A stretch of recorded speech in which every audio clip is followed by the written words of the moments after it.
degdeg ah oo naxdin leh janaalka Durdur Media oo hawada laga saaray kadib markii YouTube-leyda Soomaaliyeed ay u tashteen haba ugu horeeyay Jamuni iyo Dayax Ilweerish. Lanti waxaan oo wanaagsan daawadayaal idil ahaantiinba meel walba dunida daafeeda ka joogtaan ku soo dhawaada janaalka barta YouTube-ka aynu ku leenahay ee Bila Media. Haddii ay tahay marka ay kugu horeysay aad soo booqato janaalka fadlan ha ilaawin inaad subscribe noo saarto gambaleelkana aad furato si aad ula socoto muuqaalada aan halkan ka baahino. haddii aynu nahay bahda Bila Media waxaynu ka hadli doonaa ama aan idin soo bandhigi doonaa muuqaalo itus oo itaabsi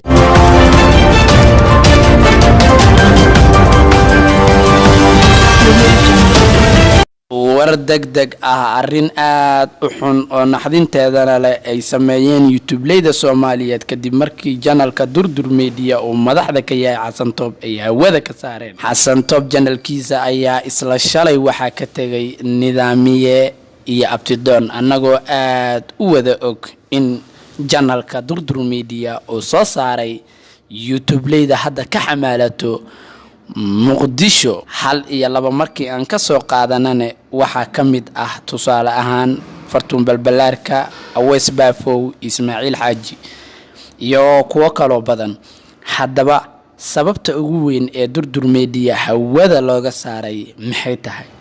arrintaasna waa dul istaagi doona waxa Durdur Media lagu hayay dagaal aad iyo aad u baaxad weyn. waxa janaalka Durdur Media oo Xasan Toob madaxda ka yahay lagu soo qaaday dagaal afar geesood ah maadaama YouTube-leyda Soomaaliyeed oo dhan oo cagaha ka tumay haba ugu darnaade markii laga soo bilaabo Ismaaciil Xaaji.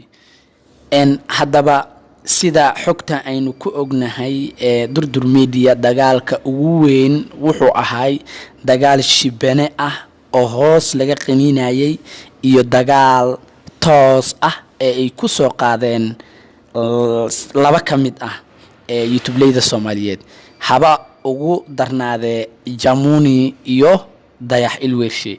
haddaba maxay tahay sababta arrintaasi oo dhan ay keenaysa?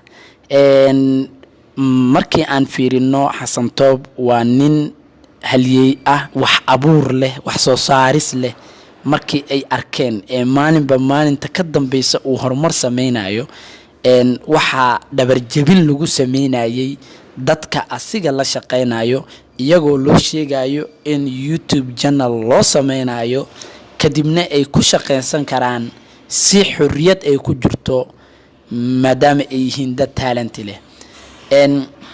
siyaasaddu hadda waa mid cirka isku shareertay ma garan karno in ay iyaga Durdur Media nafahantooda ay janaalka hawada ka saareen ama in report lagu sameeyay ay ku sameeyeen YouTube-leyda Soomaaliyeed dhamaantood.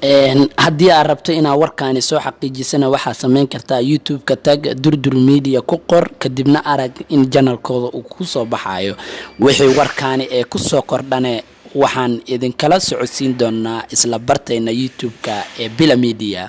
haddii ay taa marka ay kugu horeysay aad soo booqato janaalkana waxaan si xushmad leh kaaga codsanayaa in aad janaalka share noogu sii samayso subscribe-na aad noo saarto.